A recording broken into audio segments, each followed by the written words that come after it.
आज हम आपको लेक्चर 23 में रिवर्स ऑस्मोसिस यानी उल्टे परासरण एवं डिसैलिनेशन ऑफ सी वाटर के बारे में बतलाएंगे। इसके साथ ही ऑस्मोटिक प्रेशर के प्रॉब्लम बनाने में प्रयुक्त सूत्र को भी आज बतलाएंगे। तो ये रहा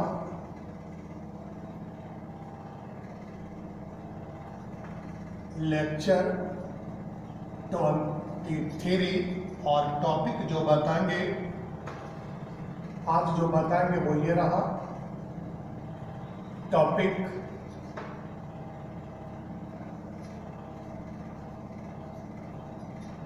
रिवर्स ऑस्मोसिस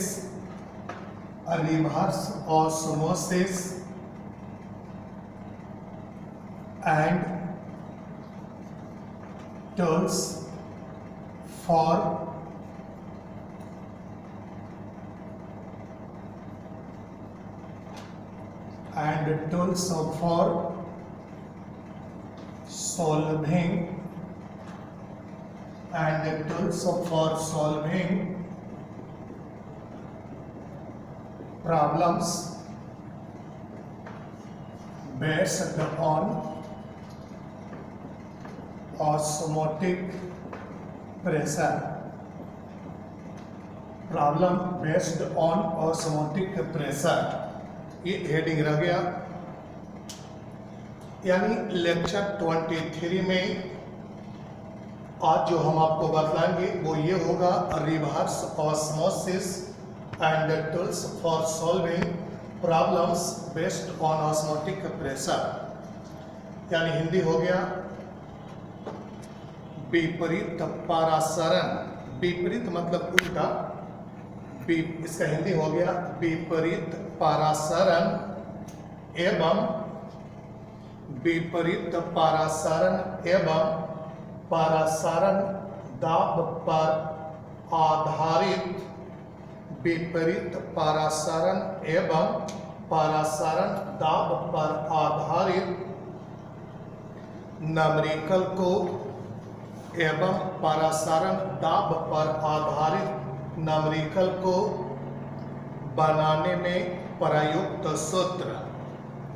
परासरण दाब पर आधारित न्यूमेरिकल को बनाने के लिए प्रयुक्त सूत्र। ठीक, अंडरलाइन कीजिए। फिलहाल हम बात कर रहे हैं और रिवर्स ऑस्मोसिस की। जैसा कि आपने पहले के लेक्चर में पढ़ रखा है कि ऑस्मोसिस क्या होता है, पढ़े थे ना।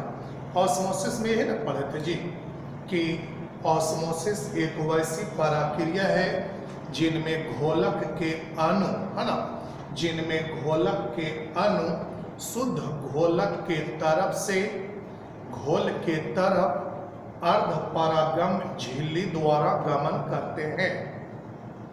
यानी घोलक के अणु शुद्ध घोलक के तरफ से घोल के तरफ अर्ध परागम झिल्ली द्वारा गमन करते हैं।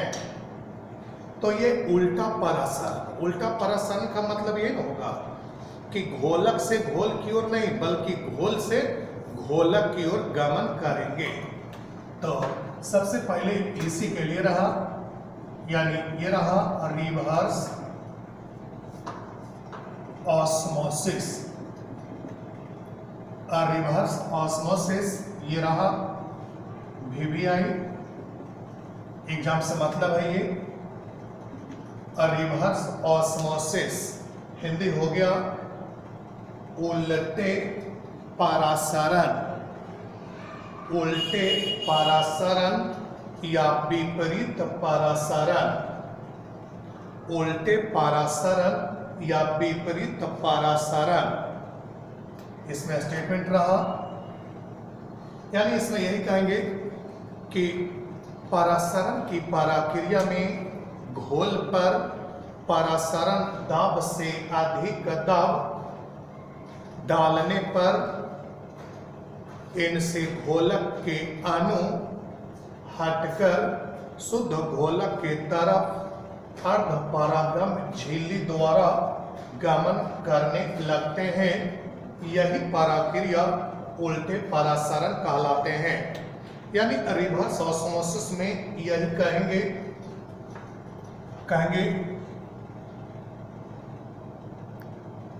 During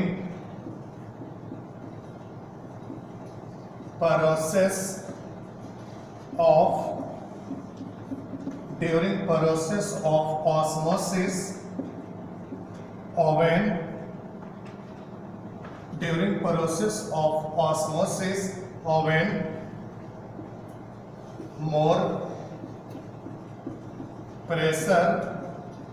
when more pressure than osmotic pressure, when more pressure than osmotic pressure is applied on, when more pressure than osmotic pressure is applied on solution, then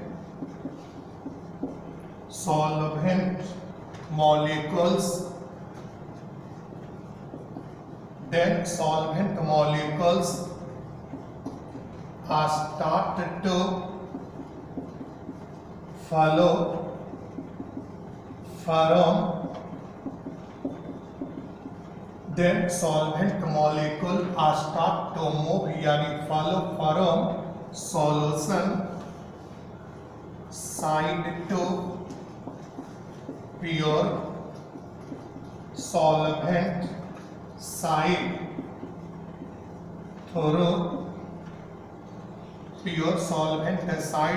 through semi-permeable membrane. Full stop. This process is called reverse osmosis. This process is called reverse osmosis. Diagram से इसे हम clear कर देंगे। फिलहाल पहले ये लिख लीजिए, during process of osmosis when more pressure than osmotic pressure is applied on solution, then solvent molecules are start to follow from solution side to pure solvent side through semi permeable membrane, SPM यानी semi permeable membrane. This process is called reverse osmosis. Full stop. Hindi हो गया, पहले हिंदी लिख लीजिए, फिर diagram से हम आपको स्पष्ट कर देंगे। इसका हिंदी हो गया उल्टे परासरण, उल्टे परासरण या विपरीत परासरण, उल्टे परासरण या विपरीत परासरण। इसका हिंदी हो गया, ठीक है। परासरण की पराक्रिया में, परासरण की पराक्रिया में, परासरण की पराक्रिया में घोल पर, परासरण की पराक्रिया में घोल पर,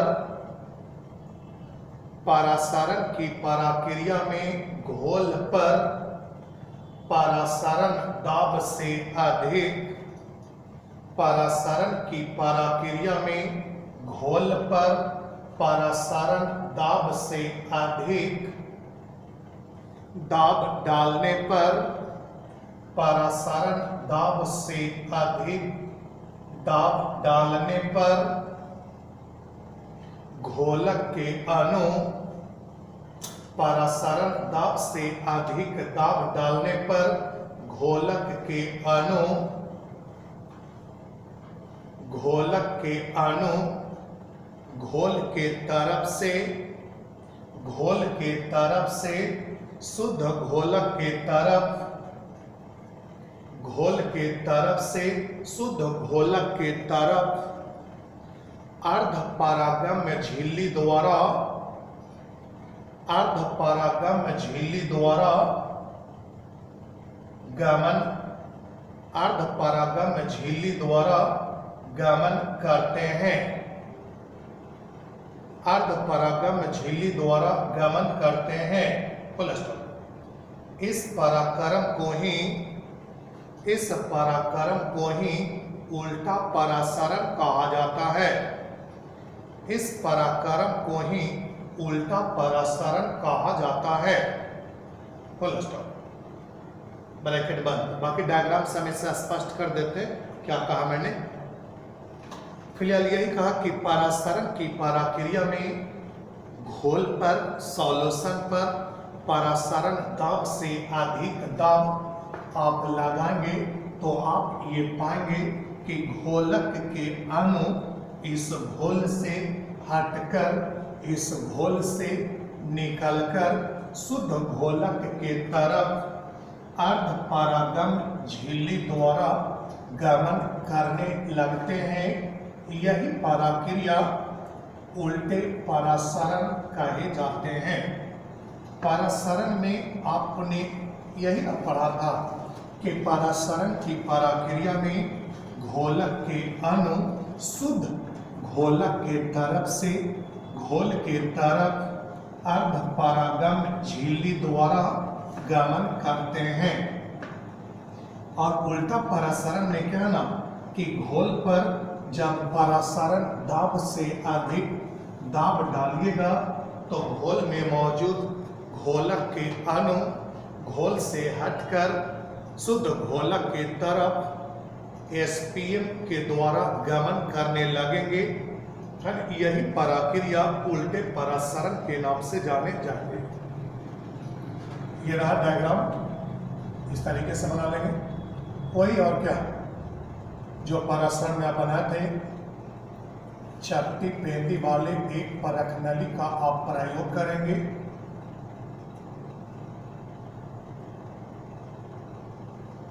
चपटी पेंदी वाले एक परख नली का प्रयोग किया।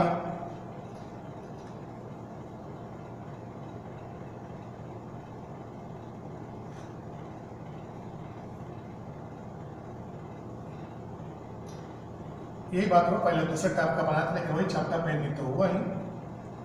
इसके निचली सतह से यही अर्ध परागम झिल्ली लगा हुआ है। सेमी परमिएबल मेम्ब्रेन है, एक ऐसा मेम्ब्रेन है जो अपने से होकर केवल घोलक के अणुओं को ही आने जाने देंगे, घुल के अणुओं को नहीं। वही ना सेमी परमिएबल मेम्ब्रेन होता है। ये देखिए, शुद्ध जल से भरा एक बीकर बना रहे यहाँ पे। ये देखिए शुद्ध जल है इसमें।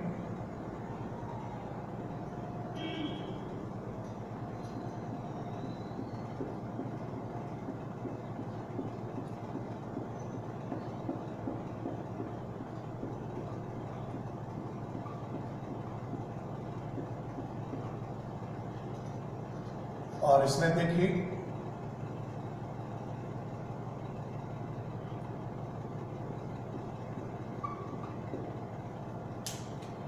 इसमें ब्लू और ब्लैक दोनों कलर का है। देखिए ब्लैक कलर में दिया है। इसका मतलब ये केवल सॉल्वेंट नहीं बल्कि इसमें सॉलिड भी है ना। तो ये बना दिया।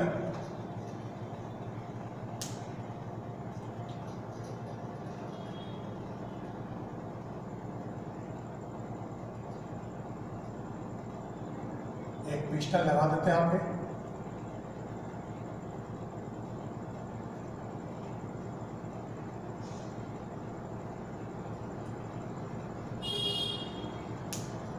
यहीं पर लिख दिया।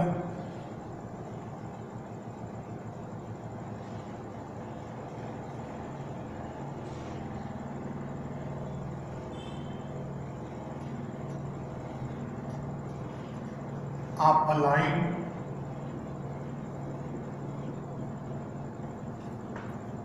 एक्सटर्नल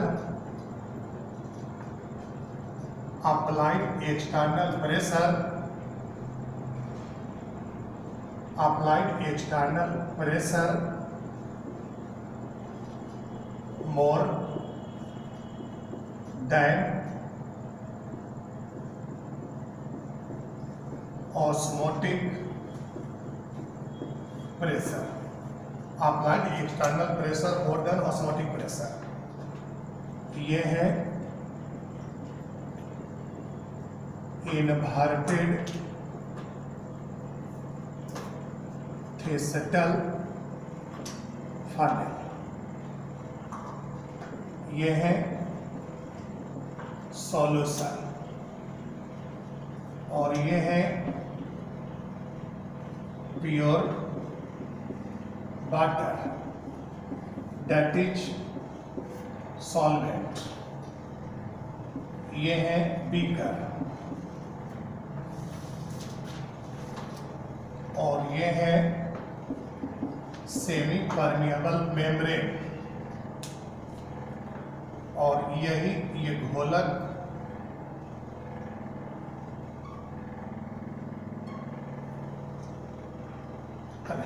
यही घोलक के अणु इधर आ रहे हैं,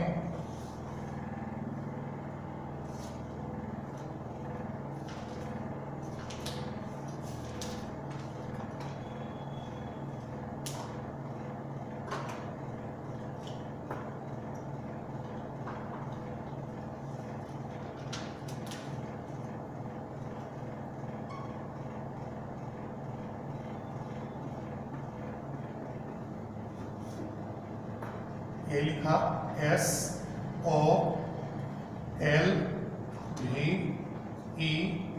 SOLVENT, सॉल्वेंट लिखा हुआ है, सॉल्वेंट, यही है this process of follow of solvent from solution side to pure solution side to pure solvent side, solution side to pure solvent side through SPM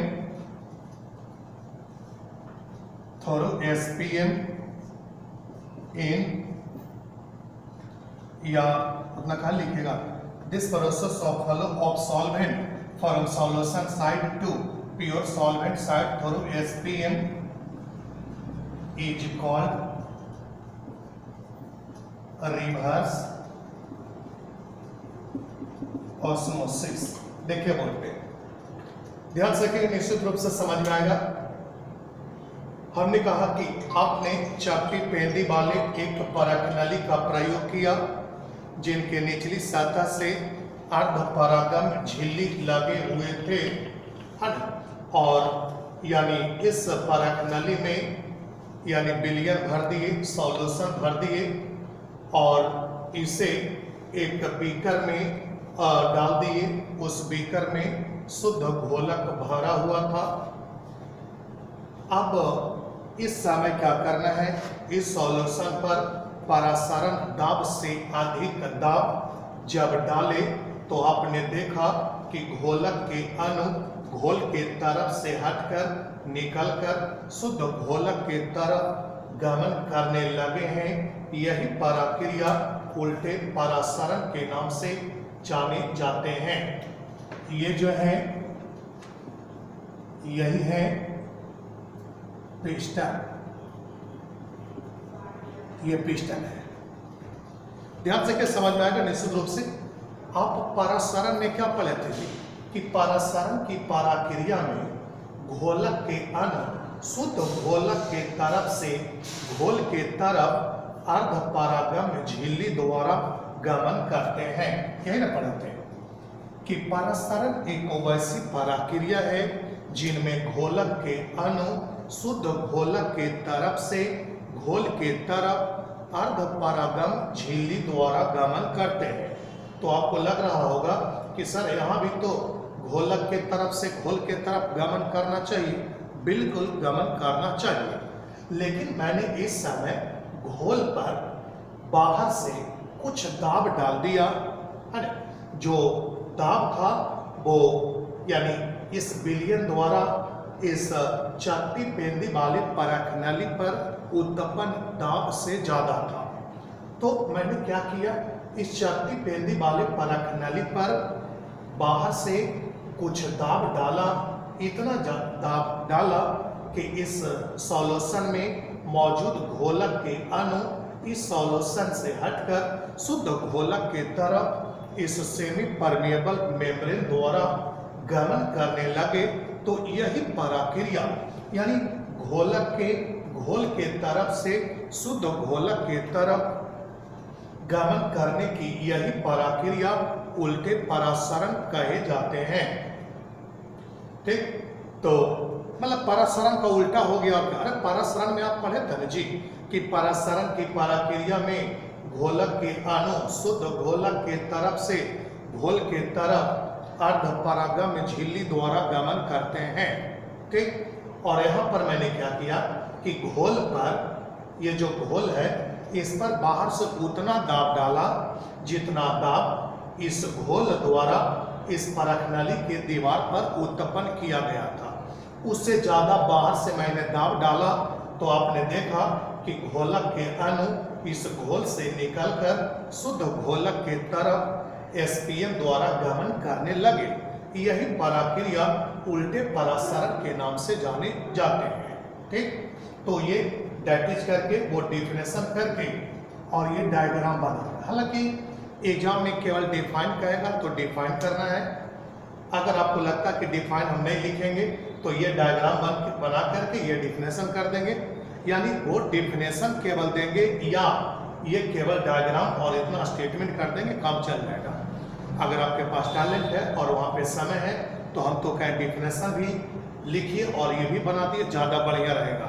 लेकिन अगर समय कम हो तो केवल डिफिनेशन बना दीजिए, डिफिनेशन नहीं इच्छा हो तो केवल ये डायग्राम बना करके इन सभी टर्म को शो कर दीजिए, काम चल जाएगा। ठीक, तो हिंदी लिख लीजिए इसका, यानी डायग्राम में जो भी टर्म आया है उसका हिंदी हम बारी बारी से बोलते रहे। ये हिंदी हो गया पिस्टन, पिस्टन जो दाब डालने के लिए प्रयोग करते हैं, पिस्टन। ये हो गया चपटी पेंदी वाले परख नली, चपटी इसका हिंदी हो गया चपटी पेंदी वाले परख नली। लिए ये है विलियन, ये है विलियन और ये है शुद्ध घोलक, शुद्ध जल अर्थात घोलक।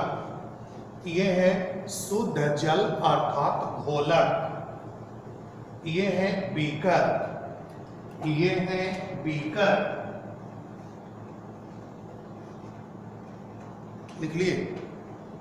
ये है बीकर और ये है अर्धपरागम झिल्ली, ये है अर्धपरागम झिल्ली, लिख लिए। और ये है परासरण दाब से, इसका हिंदी परासरण दाब से,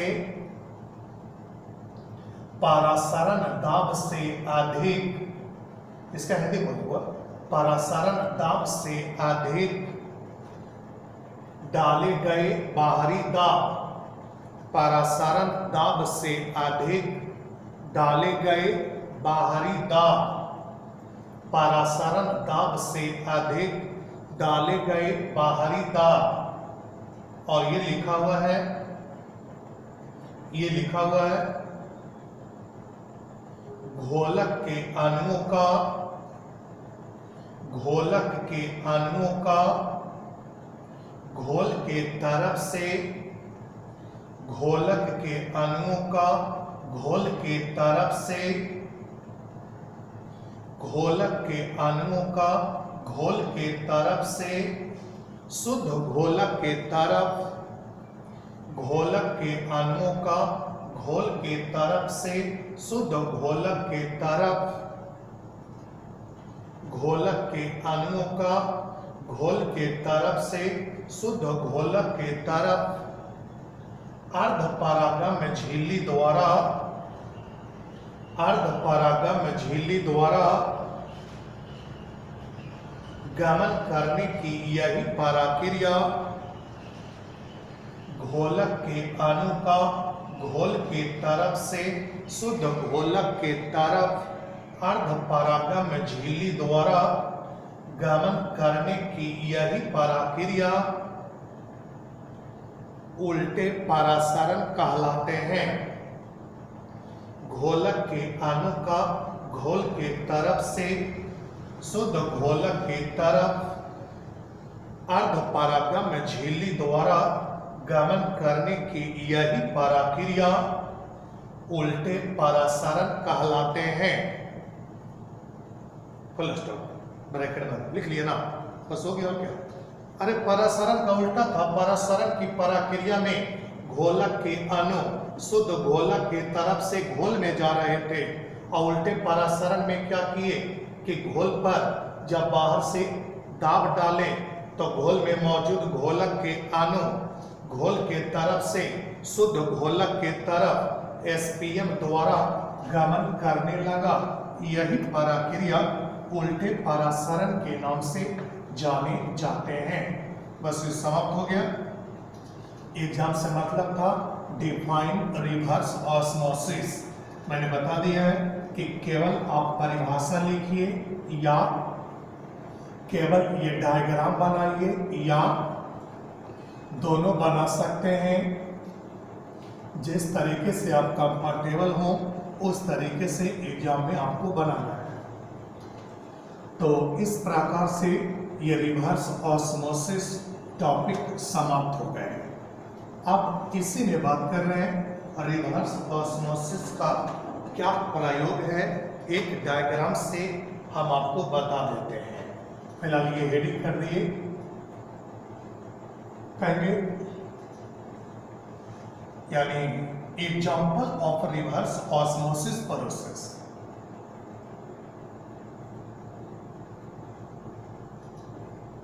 या एप्लीकेशन, उपयोगिता या एग्जाम्पल एक ही बात होता है।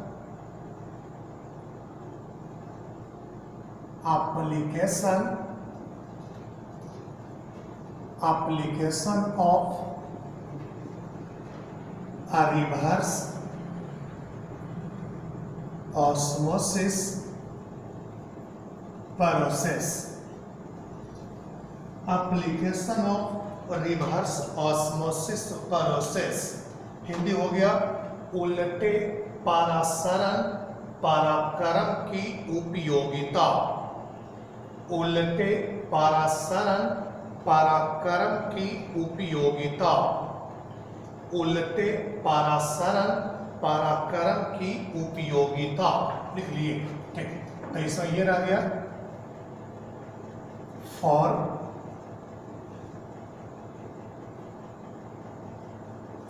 desalination of sea water, a reverse osmosis process is used। ये ध्यान रखेंगे, ऑब्जेक्टिव के लिए काफी टफ है, ऑब्जेक्टिव के लिए इम्पोर्टेंट है। ऑब्जेक्टिव के लिए इंपॉर्टेंट हो गया ये। For desalination of sea water reverse osmosis process is used. Hindi पर लिखिए, फिर डायग्राम से बता देंगे। हिंदी हो गया समुद्री जल से नमक को हटाने के लिए, समुद्री जल से नमक को हटाने के लिए, समुद्री जल से नमक को हटाने के लिए उल्टे परासरण का प्रयोग किया जाता है। समुद्री जल से नमक को हटाने के लिए उल्टे परासरण का प्रयोग किया जाता है। लिख लिए? ठीक, देखिए आखिर कैसे उल्टे परासरण के प्रयोग से समुद्री जल से नमक को हटाकर शुद्ध जल प्राप्त किए जाते हैं। इसके बारे में आपको डायग्राम से स्पष्ट कर देते हैं, ध्यान सुनिएगा।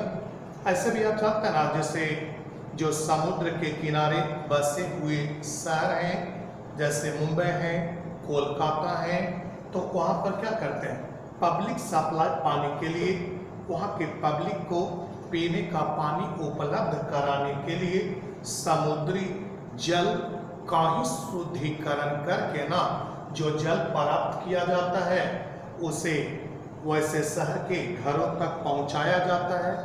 तो हम ये बताना चाह रहे हैं कि समुद्री जल को पीने योग्य जल बनाने के लिए, शुद्ध जल बनाने के लिए, यानी समुद्री जल से नमक को हटाने के लिए आप रिवर्स ऑस्मोसिस प्रोसेस का प्रयोग कैसे करेंगे, देखिएगा। ऐसे डायग्राम से हम आपको बता रहे हैं, ये आउट है, अलग से केवल जानकारी के लिए मैं आपको बता दे रहा हूं, ध्यान से देखिएगा। क्या कि एक बड़ा सा कंपार्टमेंट लिए,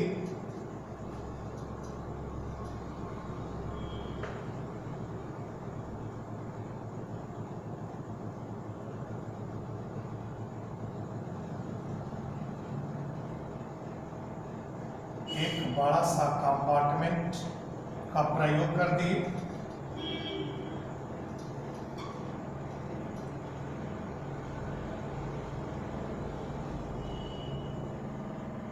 एक बड़ा सा समझिए बीकर का प्रयोग कर लिए, कंपार्टमेंट का प्रयोग कर लिए। देखिएगा, समझा देंगे हम क्या कहना चाह रहे हैं।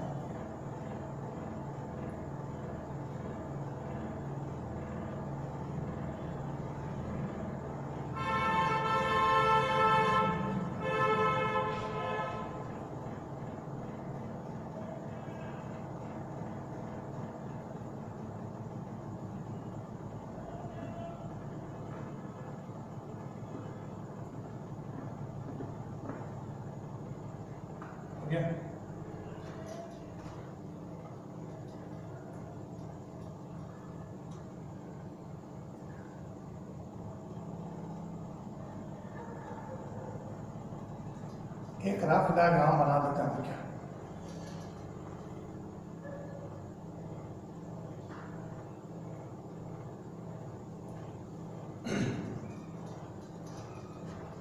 यहां से ये समुद्री जल लाने के लिए एक आउटलेट लगा दी,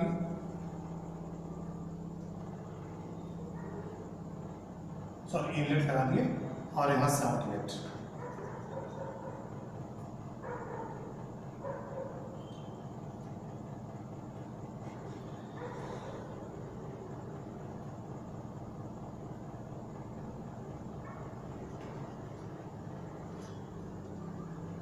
ये है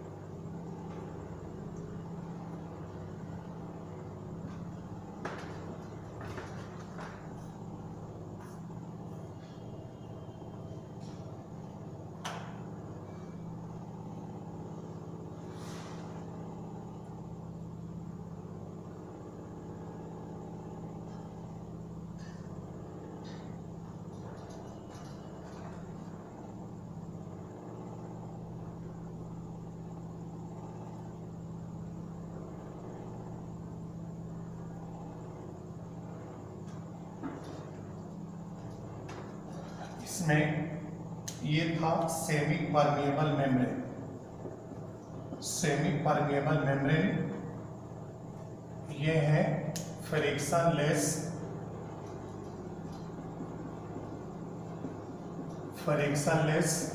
एंड वाटर टाइट पिस्टन, ये है इनलेट, और ये है आउटलेट, ये है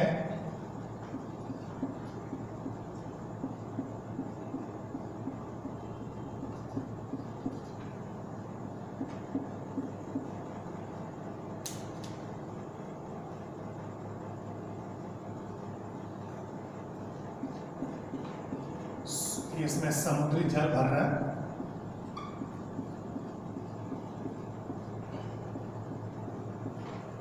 और इसमें शुद्ध जल है कुछ मात्रा में।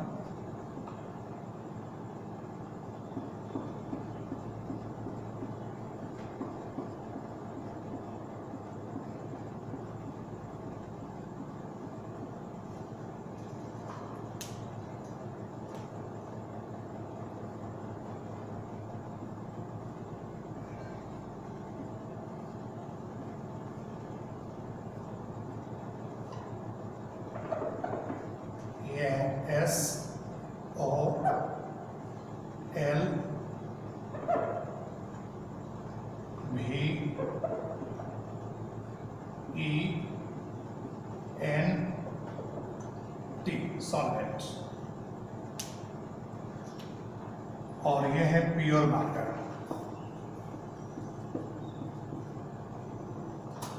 दैट इज सॉल्वेंट, और यह है सी वाटर, सी वाटर, और यह है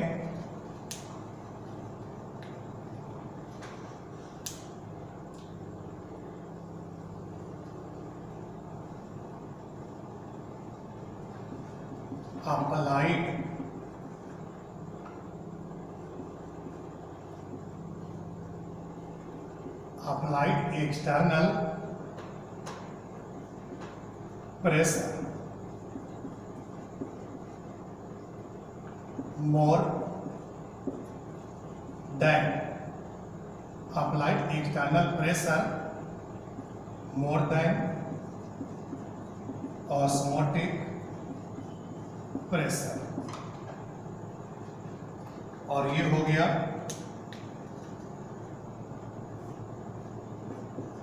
this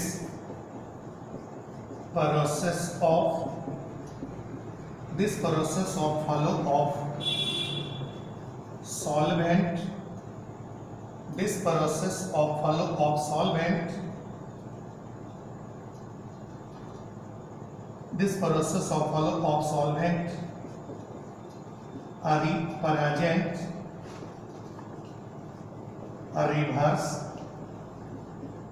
osmosis process, और ये हो गए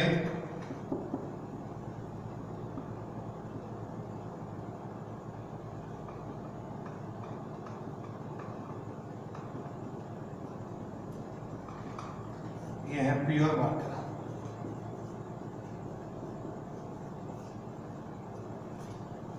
देखिए बेटे, यानी मैंने ये कहा समुद्री जल से नमक को हटाने के लिए आप उल्टे परासरण का प्रयोग करेंगे। क्लास कोर्स के लिए केवल इतना ही मतलब रहा, आपका स्टैंडर्ड के लिए इतना ही मतलब रहा। बाकी ये देखते आउट मतलब अलग से बता रखा मैंने कि समुद्री जल से नमक को आप कैसे हटाएंगे, उनसे शुद्ध जल कैसे प्राप्त करेंगे। तो उसमें मैंने ये कह रखा है कि समुद्री जल से नमक को हटाने के लिए आप बड़े आकार के एक संरचना बनाएंगे, इस टाइप का संरचना बनाएंगे, या बड़े एक बहुत बड़े टैंक का प्रयोग करेंगे। उस टैंक को सेमी परमेबल मेम्ब्रेन द्वारा दो भागों में बांट देंगे, है ना। दोनों भागों में एक एक यानी फ्रिक्शनलेस घर्षण रहित वाटर टाइट यानी जल रोकने वाले यानी घर्षण रहित जल रोकने वाले पिस्टन लगा देंगे, है ना।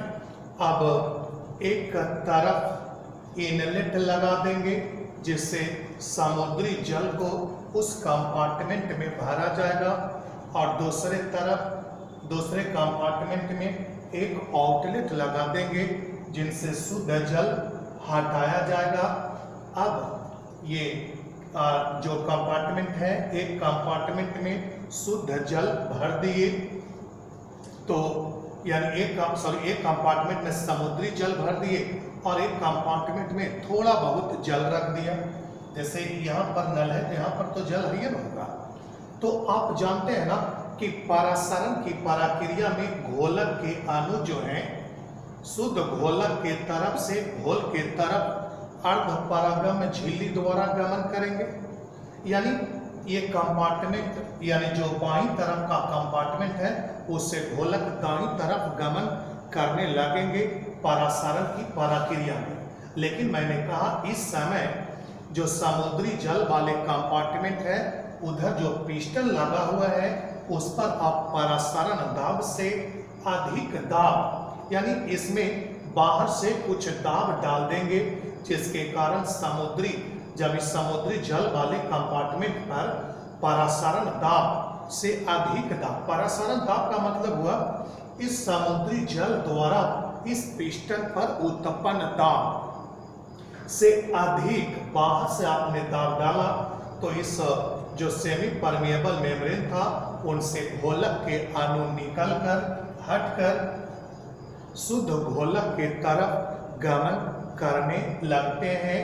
इस तरह इसकी तरफ लगे आउटलेट से इसे समय समय पर बाहर हटाया जाता है और उसके बाद इनका सप्लाई शहरों तक किए जाते हैं। क्या तो इस तरीके से आप समुद्री जल से यानी नमक को आसानी से हटा पाएंगे। तो क्लास कोर्स से ये मतलब है कि समुद्री जल से शुद्ध जल प्राप्त करने के लिए कौन से प्रोसेस का प्रयोग करेंगे तो आप चिन्हित करेंगे रिवर्स ऑस्मोसिस प्रोसेस पर। ध्यान सुनिए, फिर से एक बार देखिए। बहुत से लोग ध्यान नहीं देते हैं और कहते हैं सर फिर से, तो ध्यान दीजिए भैया, ऐसा कितना हो बार बताएंगे तो थोड़ी समझ में आएगा। हमने कहा समुद्री जल से यानी शुद्ध जल को प्राप्त करने के लिए नमक को हटाने के लिए एक बड़ा सा कंपार्टमेंट लिया, एक बड़ा सा वेसल लिया, बर्तन लिया, बीकर लिया, टैंक लिया, है ना। अब उस टैंक को सेमी परमिएबल मेम्ब्रेन द्वारा दो भागों में बांट लिए। दोनों भागों में एक एक फ्रिक्शनलेस वाटर टाइट पिस्टन लगा दिए। अब एक भाग में समुद्री जल भर दिए और दूसरे भाग में दूसरे कंपार्टमेंट में कुछ मात्रा में शुद्ध जल भी भर दिए।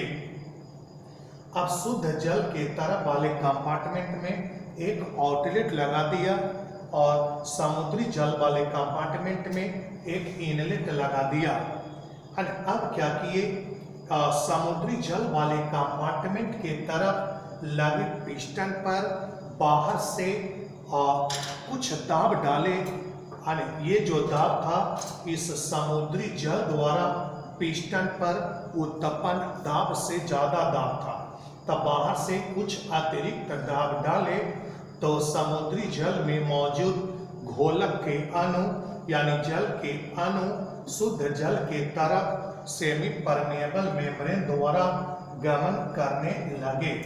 इस तरह जब यानी शुद्ध जल वाले कंपार्टमेंट में जल का लेवल बढ़ा, जल स्टोर हुआ, तो उसे आउटलेट की मदद से बीच बीच में उससे पानी को हटा करके बड़े बड़े जो शहर हैं, जो समुद्र के किनारे शहर हैं, वहाँ तक घरों में सप्लाई किया जाता है।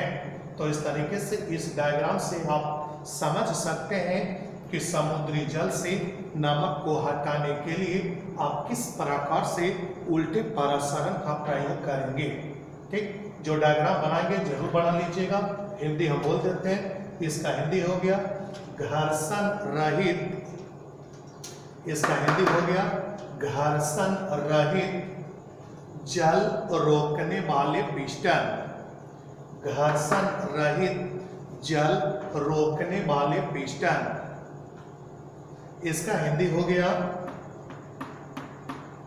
परासरण दाब से अधिक, परासरण दाब से अधिक डाले गए बाहरी दाब, परासरण दाब से अधिक डाले गए बाहरी दाब, परासरण दाब से अधिक डाले गए बाहरी दाब।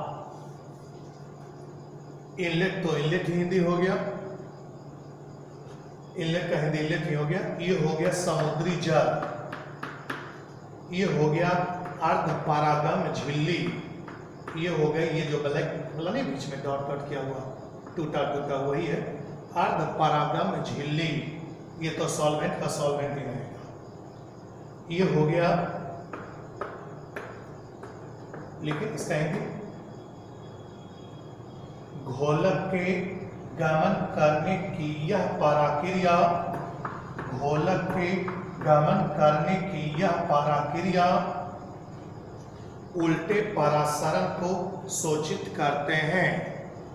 घोलक के गमन करने की यह पराक्रिया उल्टे परासरण को सूचित करते हैं।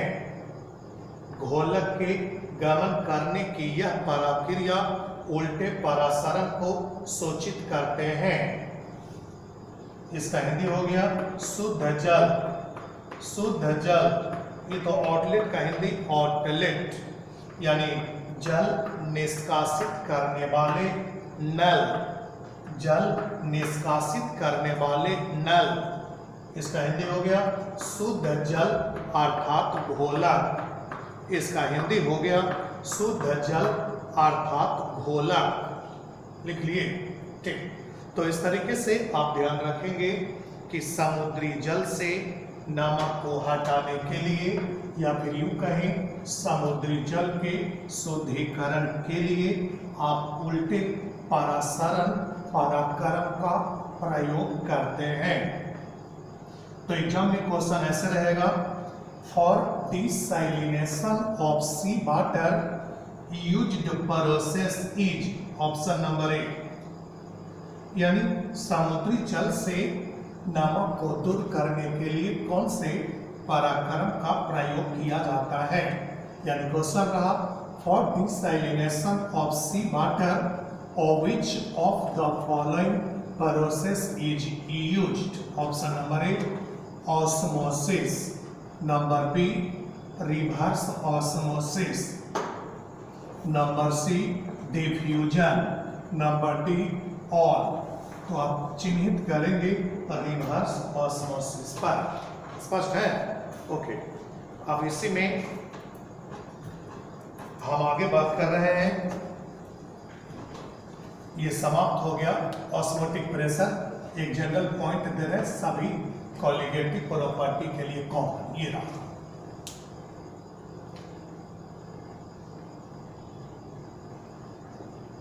कहेंगे for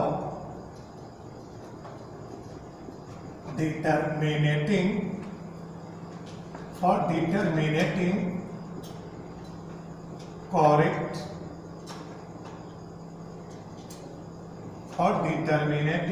correct molecular mass from any colligative, for determining correct molecular mass from any colligative property following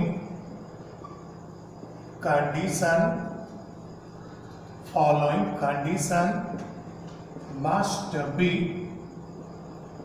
present.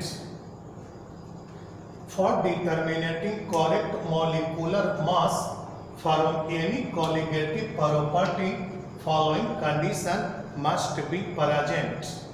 ये रहा पहला condition, present solid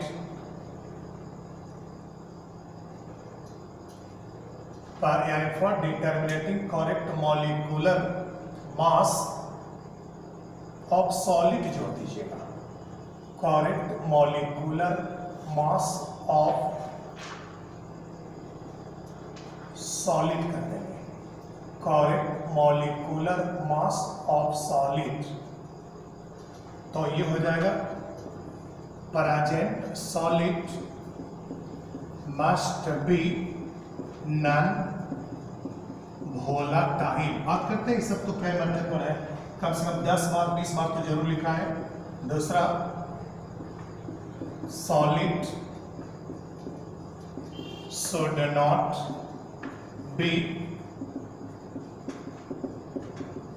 dissociate or solid should not be dissociate or associate. अगला ये concentration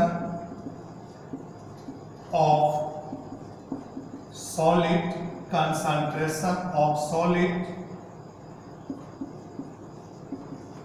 should not be concentration of solution should not be more than 5%. That is, solution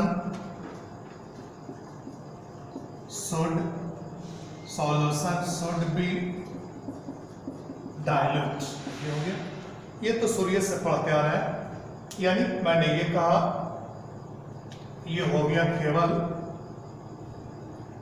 for objective only, केवल objective के लिए ये point रहा, ठीक है।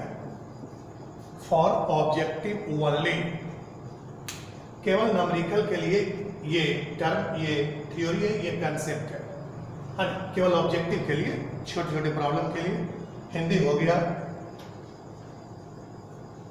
लिखे किसी भी अनुसंख्य गुण से, किसी भी अनुसंख्य गुण से, किसी भी अनुसंख्य गुण से घुल के, किसी भी अनुसंख्य गुण से घुल के सही, किसी भी अनुसंख्य गुण से घुल के सही आणविक द्रव्यमान का निर्धारण, घुल के सही आणविक द्रव्यमान का निर्धारण के लिए, आणविक द्रव्यमान का निर्धारण के लिए निम्न शर्त का मौजूद होना चाहिए, निम्न शर्त का मौजूद होना चाहिए, निम्न शर्त का मौजूद होना चाहिए। छोड़ दिया अपन, देखे पहला एवं लिखे घुल का निश्चित रूप से अवाष्पशील होना चाहिए। पहला कहने हो गया, घुल का निश्चित रूप से अवाष्पशील होना चाहिए। समझा देंगे, पर लिख ली हिंदी। अगला हो गया, घुल का न तो टूटना, घुल का न तो टूटना और न ही जुड़ना चाहिए, घुल का न तो टूटना और न ही जुड़ना चाहिए, घुल का न तो टूटना और न ही जुड़ना चाहिए। अगला रहा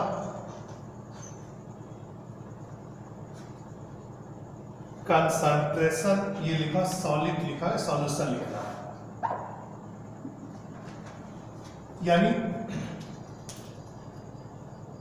यानी कंसंट्रेशन। लास्ट वाला का हिंदी हो गया, लास्ट वाले का हिंदी हो गया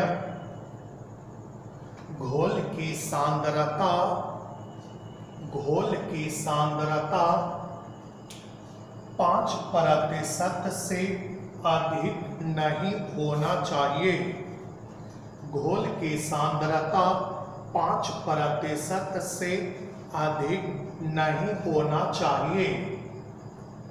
अर्थात घोल का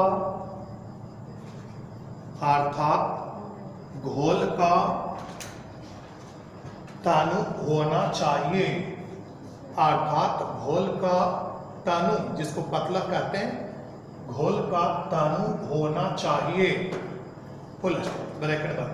यानी मैंने ये कहा ना हुआ कि किसी भी अनुसंख्य गुण से घुल का सही आणविक द्रव्यमान के निर्धारण के लिए ये 3 कंडीशन होना चाहिए। पहला कंडीशन कहा कि घुल का अवाष्पशील होना चाहिए, ये तो ऐसे भी समझ रहे होंगे। अगर घुल बाष्पशील रहेगा तब घुल तो बाष्प बन के उड़ जाएगा, तो फिर आप आणविक भार किसका निकालिएगा?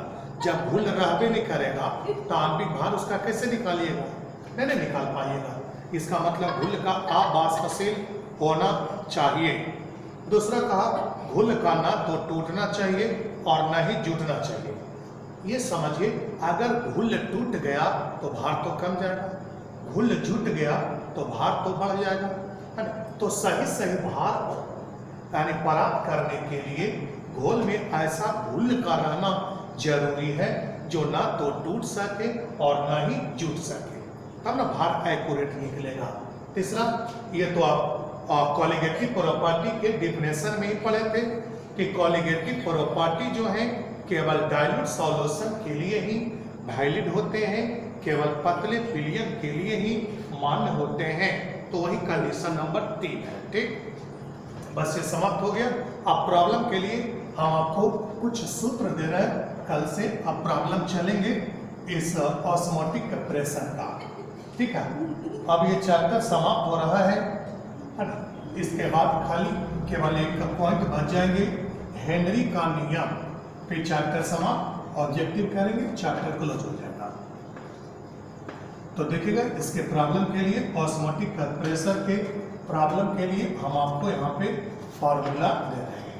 देखिए, यानी कहने का मतलब ये है कि ऑस्मोटिक प्रेशर के प्रॉब्लम को बनाने के लिए कौन कौन से सूत्र की आवश्यकता होगी, वो ये रहा, देखिए बोर्ड पे ये रहा, और प्रॉब्लम ओनली, केवल न्यूमेरिकल के लिए, न्यूमेरिकल के लिए क्या क्या जरूरत पड़ेंगे इसके बारे में ध्यान से करिए। पाई बराबर CRT, हेयर पाई बराबर ऑस्मोटिक प्रेशर, परासरण दाब। ये सब ये कोई थ्योरी नहीं देखते, नहीं, केवल न्यूमेरिकल के लिए है। C बराबर molar concentration of solution, molar concentration of solution और कंसंट्रेशन ऑफ सॉल्यूशन और concentration of solution in terms of mole पर लीटर। नहीं, अरे मोलर सांद्रता का मतलब वही हो गया, घोल की सांद्रता मोल पर लीटर। यानी कि सर इसका हिंदी लिखा है, ये तो पहले से बता हुए, खाली न्यूमेरिकल के लिए फार्मूला रिपीट कर रहा है। R बराबर गैस कांस्टेंट, और ये वैल्यू होंगे 0.0821 लीटर एटमॉस्फेयर पर केल्विन पर मोल, और ये T बराबर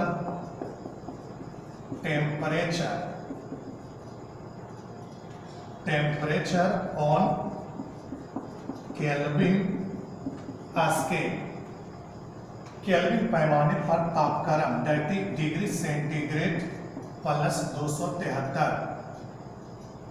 ये हो गया एक फॉर्मूला जो प्रयोग आ सकते हैं। पाई बराबर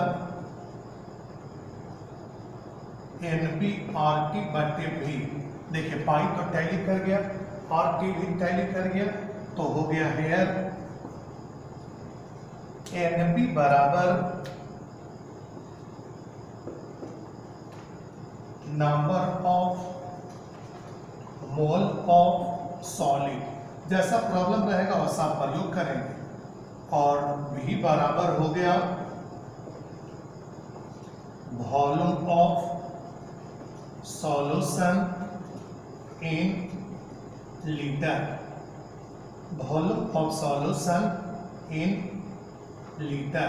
देखिए ध्यान से, अगर ये सब ध्यान रखेंगे आप तो प्रॉब्लम में कुछ भी दिक्कत नहीं होगा, तो ध्यान नहीं रखेंगे तब प्रॉब्लम कुछ भी समझ में नहीं आएगा। ठीक, देखिए ध्यान से, मैंने कहा केवल न्यूमेरिकल के लिए पाई बराबर CRT, तो प्रूव करके भी लिखा है, भांटॉप के अनुसार यही ना था, पाई बराबर CRT। यहाँ पाई बराबर परासरण दाब, यहाँ पाई बराबर परासरण दाब है ना जी। C बराबर घोल की मोलर सांद्रता, C बराबर घोल की मोलर सांद्रता या घोल की सांद्रता मोल प्रति लीटर में, या घोल की सांद्रता मोल प्रति लीटर में। R बराबर गैस अस्थिरांक, R बराबर गैस अस्थिरांक हो गया। T बराबर केल्विन पैमाने पर तापक्रम, पहले भी लिखा हुआ, अब देखिएगा, T बराबर केल्विन पैमाने पर तापक्रम, टेम्परेचर, TEMPERATURE,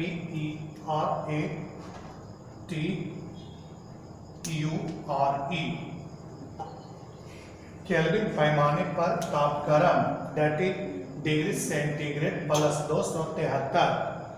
ये लिखा पाई बराबर NB/RT बटे भी,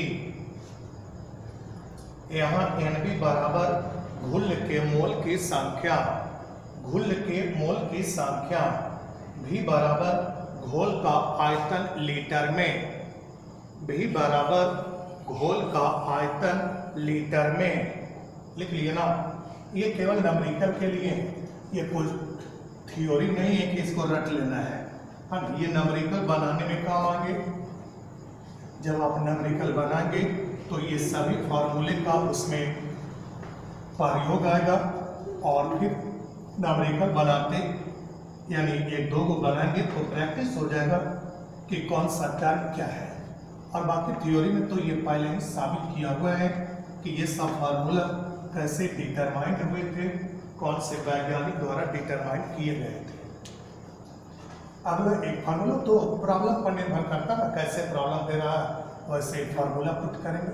मेन फार्मूला ये काम कर जाएगा, पाई बराबर WB/RT बटे MB/I2V। तो पाई टैली कर रहा है, RV, TV और VV। तो हेयर WB बराबर given mass of solid, given mass of solid, घुल का दिया गया भार। IMB बराबर मॉलिक्यूलर मास ऑफ सॉलिड, यानी घुल का आणविक भार, घुल का आणविक भार है ना। ठीक, कहीं कहीं पर ये प्रयोग आ जाएंगे तो इसको ध्यान रखिएगा। एक एटमॉस्फेयर बराबर 10, 13, 25 पास्कल। PA का मतलब होता है पास्कल है ना। वायुमंडलीय दाब का मात्रक देते हैं, कभी एटमॉस्फेयर ATM में देता है, कभी बार में देता है, कभी टॉर में देता है, कभी mmHg में देता है, कभी पास्कल में देता है। तो ध्यान रखेंगे, एक ATM बराबर होता है अल्लाने 760 mmHg, 760 मिलीमीटर पारे के दाब के बराबर। अब एक लास्ट बच गया प्रॉब्लम के लिए, वो ये बताना चाह रहा है ना कि जब 2 बिलियन को मिलाकर एक नया बिलियन बनाया जाता है तो बने नए बिलियन का परासरण दाब निर्धारित करने के लिए आप क्या करेंगे ना, दोनों बिलियन में मौजूद घुल के मोलों को एक साथ जोड़ दीजिएगा, फिर दोनों बिलियन के घोलों को भी एक साथ जोड़ दीजिएगा, है ना। उसके बाद आप पाई बराबर NB/RT बटे भी फार्मूला का प्रयोग करके आप बना पाएंगे। ठीक, उसके पहले ये कर देते हैं, फॉर आइसोटोनिक सॉल्यूशन पाई 1 बराबर पाई 2 है ना। फॉर आइसोटोनिक सॉल्यूशन पाई 1 बराबर पाई 2, यानी सम पारासारिक विलयन के लिए पाई का मान बराबर होंगे। यानी पाई 1 यानी पहले बिलियन का पाई, पहले बिलियन का परासरण दाब बराबर पाई 2 यानी दूसरे बिलियन का परासरण दाब। ठीक, अब इसमें एक लास्ट बता रहे हैं, ध्यान से देखिएगा। ये रहा, if two solution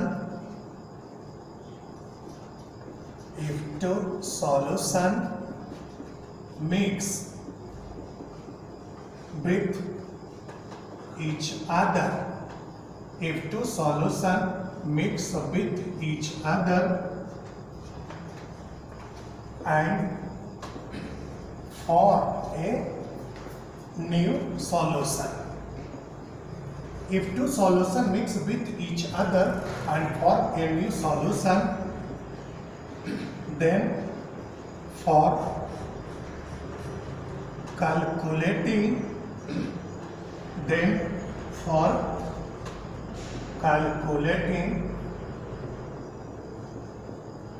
osmotic pressure of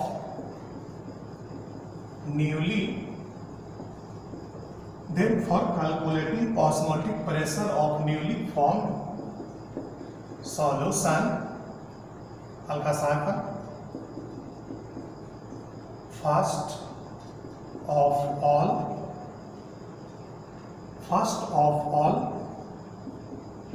total number of mole of solid present in both solution is added, and after it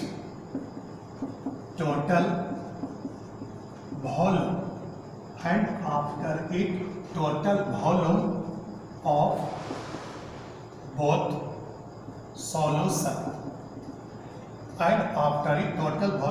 solution is also added.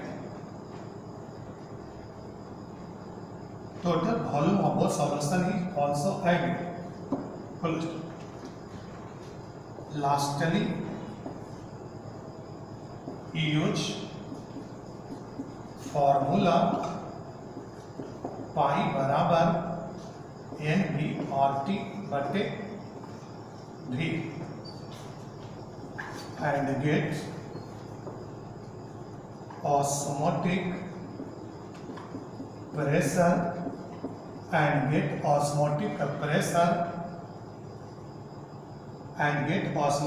pressure of newly formed solution। हो गया। और भी तरीके, लेकिन ये तरीका सबसे आसान रहेगा आपके लिए। इसमें ये कहा वही कोई थ्योरी नहीं कि कहीं सर इसका हिंदी क्या हुआ, हिंदी यही हो गया समझने वाला, खाली मेन पॉइंट यही और कुछ नहीं, ये वाला केवल यही वाला मेन फार्मूला ना, ये पाई बराबर जो लिखा हुआ ये तो पहले भी लिखा है ना जी। तो इसमें ये रहा कि यदि दो बिलियन आपस में मिलकर एक नए बिलियन बनाते हैं, यदि दो बिलियन आपस में मिलकर एक नए बिलियन बनाते हैं तो नए बिलियन का, यदि दो बिलियन आपस में मिलकर एक नए बिलियन बनाते हैं तो नए बिलियन का परासरण दाब निर्धारित करने के लिए, तो नए बिलियन का परासरण दाब निर्धारित करने के लिए हल्का सा सबसे पहले दोनों बिलियन में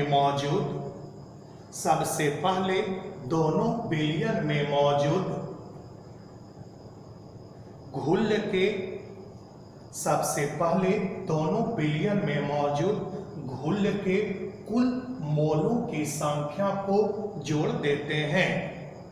सबसे पहले दोनों बिलियन में मौजूद घुल के कुल मोलों की संख्या को जोड़ देते हैं।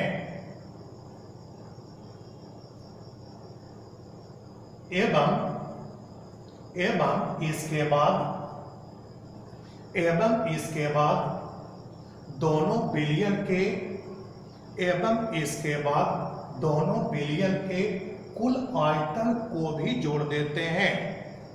एवं इसके बाद दोनों बिलियन के कुल आयतन को भी जोड़ देते हैं। एवं इसके बाद दोनों बिलियन के कुल आयतन को भी जोड़ देते हैं।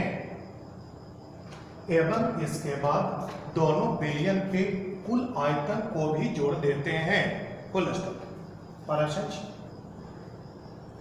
अंत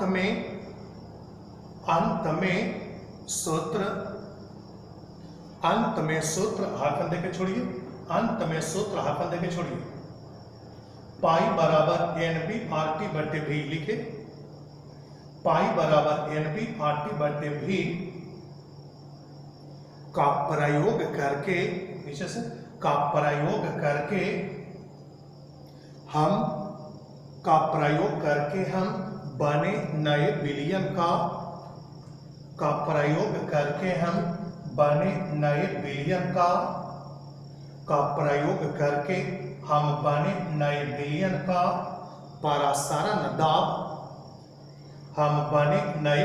का